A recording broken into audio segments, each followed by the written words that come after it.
भी ओबीसी को टिकट नहीं दिया। अपने दम पर, अपने मनोबल के दम पर, अपनी हिम्मत के दम पर 3 आदमी चुनकर गए थे संविधान सभा के अंदर। संविधान सभा में 3 आदमी कौन चुन के गए थे साथियों? पंजाब और देश अमरावती महाराज, गीताचार्य महाराज और एक सिंह पंजाब में जो नाई जाति के, ये तीनों ओबीसी चुने थे। अब मुझे ये बताओ, संविधान सभा के चुनाव में संविधान सभा के अंदर अगर ओबीसी नहीं गया है तो संवैधानिक अधिकार कहां से प्राप्त होंगे साथी? जिस ओबीसी ने कांग्रेस का साथ दिया, उसको कांग्रेस ने उसके साथ धोखा किया, उसको संविधान सभा में जाने तक भी नहीं दिया। जिसके बाद की बात आती है, जब संविधान लिखा जा रहा था, संविधान की ड्राफ्टिंग कमेटी के चेयरमैन बाबा साहब भीमराव अंबेडकर बने थे। तब बाबा साहब अंबेडकर ने इन ओबीसी का ख्याल रखा, इन ओबीसी भाइयों मूल निवासियों का ख्याल रखा और आर्टिकल 340 ने उनको हक और अधिकार, आर्टिकल 340 उनके लिए बना गया है। अगर प्रियम्बल में सबसे पहले किसी के लिए आरक्षण व्यवस्था की गई है, प्रियम्बल में सबसे पहले किसी के लिए प्रतिनिधित्व की व्यवस्था की है, तो बाबा साहब अंबेडकर ने ओबीसी के लिए आर्टिकल 340 बनाया है। अब हमारे लिए बाबा साहब अंबेडकर ने 341, 342 एसटी के लिए बनाया है। हम उस आधार पर, उस व्यवस्था के आधार पर, उन अनुच्छेद के आधार पर हम अपना प्रतिनिधित्व प्राप्त करते हैं। इसके बाद नेहरू अंतरिम गवर्नमेंट बनी 2 सितंबर 1946 को अंतरिम गवर्नमेंट बनी और अंतरिम गवर्नमेंट बनने के बाद इन्होंने ओबीसी के साथ छलावा किया। अगर ओबीसी का भाई एक भी हो, मैं आज सिर्फ ओबीसी के ऊपर बोलने के लिए आया हूं क्योंकि ओबीसी का आदमी सोया हुआ है, इसीलिए ओबीसी की बात बता देना चाहता हूं। ओबीसी को नेहरू ने आश्वासन दिया, लिखित प्रतिवेदन दिया कि जिस प्रकार से एसटी को हक और अधिकार मिले हैं, वैसे हम पिछड़े वर्ग के लोगों को देंगे। क्यों कहा? ओबीसी के सामने पंडित जवाहरलाल नेहरू ने एक नकली दुश्मन बनाया था।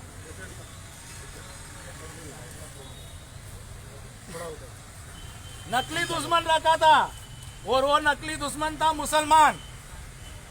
नकली दुश्मन रखा और बिना चुनाव के जो सरकार बनी उसे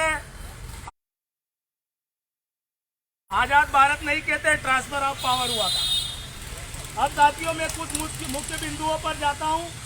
यह कहानी तो बहुत लंबी है, पर आखिर में 1992 के अंदर ओबीसी के खिलाफ जब मंडल आयोग आया, पहले मंडल कमीशन बनाया गया, फिर बिंदेश्वरी प्रसाद मंडल कमीशन बना। बिंदेश्वरी प्रसाद मंडल कमीशन को अब बीपी मंडल कमीशन कहते हैं। उस कमीशन में ओबीसी के खिलाफ 31 ब्राह्मण वकील सुप्रीम कोर्ट गए थे। 31 ब्राह्मण वकील सुप्रीम कोर्ट गए थे मंडल के खिलाफ, ओबीसी के आरक्षण के खिलाफ, ओबीसी को प्रतिनिधित्व न मिले उसके खिलाफ। और जब वो वहां गए तो लालू प्रसाद यादव ने पूरे ओबीसी भारत के पिछड़ा वर्ग के लोगों से आह्वान किया और आह्वान करते हुए लालू प्रसाद यादव ने कहा कि ये लोग जो 31 वकील वहां मंडल कमीशन के विरोध में गए हैं, अगर ओबीसी का कोई वकील हो तो वो आए और वो इस लड़ाई को लड़े। पर साथियों, एक भी ओबीसी का वकील वहां नहीं गया था। वो कहां जा रहा था? उसकी तैयारी हो रही थी, बाबरी मस्जिद, राम अयोध्या मस्जिद की तैयारी उन लोगों से करवा रहे थे।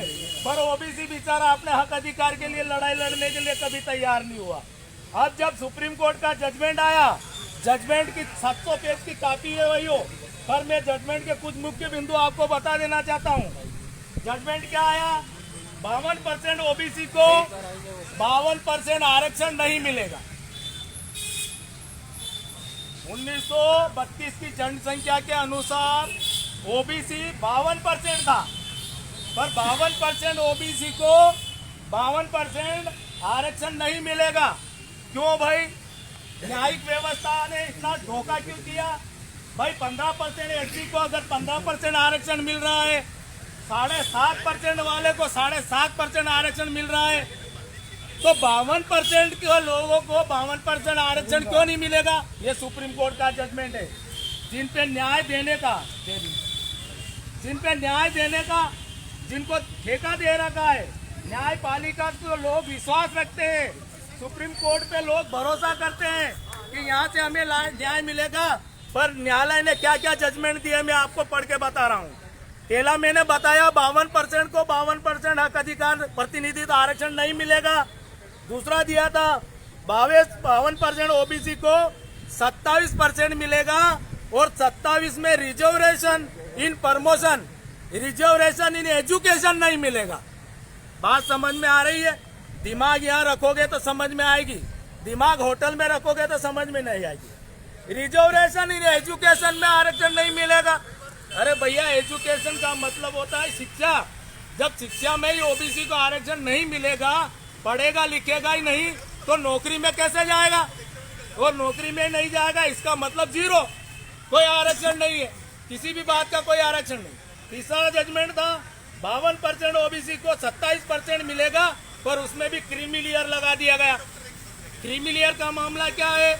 जिसके पास दाढ़ और दांत है उसको चने खाने के लिए नहीं दिए।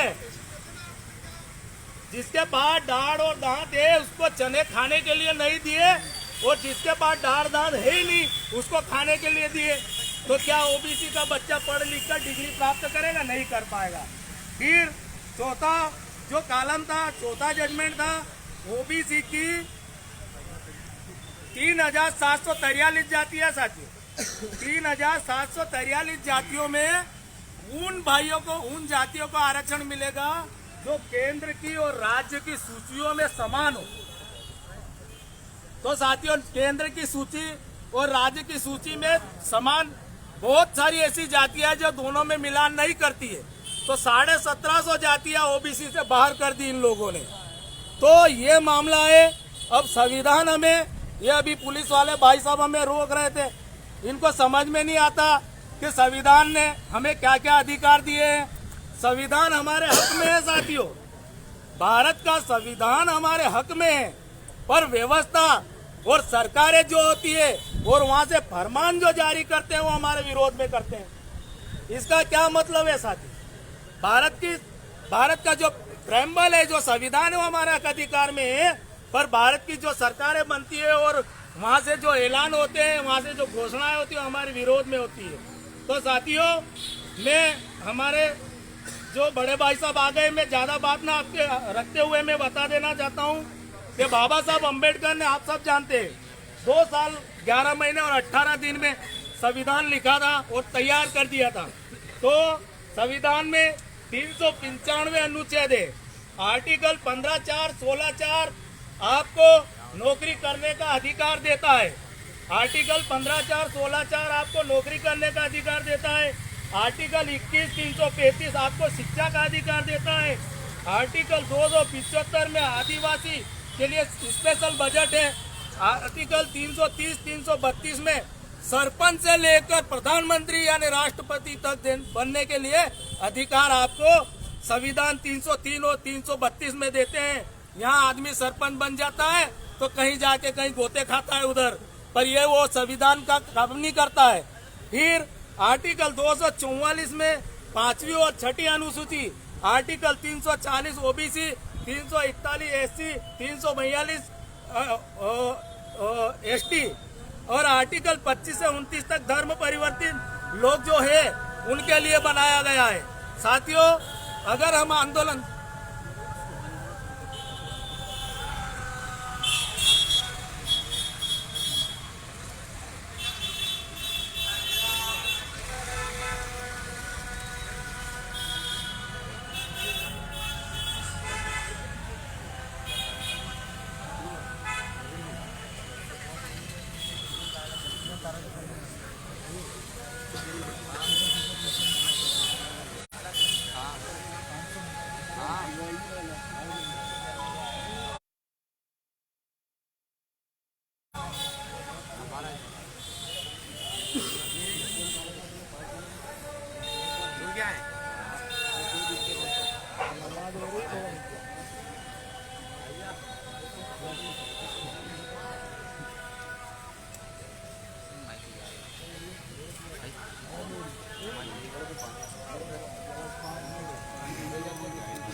देखिए, जब यहाँ इस देश के अंदर मुसलमान अपने हक अधिकार के लिए अगर आंदोलन करता है, आवाज उठाता है, तो इन लोगों ने क्या है, हमें सर्टिफिकेट देना शुरू कर दिया है।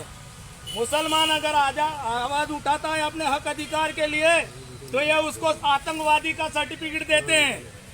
एससी एसटी का आदमी अगर आवाज उठाता है अपने हक अधिकार के लिए, तो ये लोग उनको राष्ट्र विरोधी देशद्रोही का सर्टिफिकेट देते हैं। आदिवासी अगर अपने हक अधिकार के लिए आवाज उठाता है, तो ये उसको नक्सलाइट का सर्टिफिकेट देते हैं।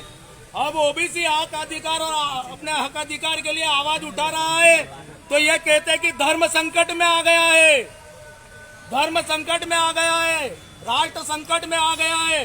अरे क्यों भाई, जब ओबीसी को अगर जातवार प्रतिनिधित्व मिले, जातवार आरक्षण मिले, जातवार शासन प्रशासन में हक हिस्सेदारी मिले, तो ये धर्म संकट में आ जाता है। और ये लोग जो काम करते हैं, तो ये कहते हैं कि हम राष्ट्रवादी काम कर रहे हैं। ये बड़े भारी राष्ट्रवादी आदमी है। हम इनको कोई इनका प्रमाण पत्र लेने की जरूरत नहीं है, इनका सर्टिफिकेट इनके पास रहे। और मेरे जैसा आदमी तो इनके सर्टिफिकेट पे पेशाब करता है। तो आपने मेरी बात सुनी, सुनाने को बहुत कीजिए। जब कैडर लगाएंगे तो बहुत सी बातें सुनने और सुनाने को मिलेगी। आपने मेरी बात सुनी, इसलिए आपका आभार, धन्यवाद। जय भीम, जय मूल्यवाद।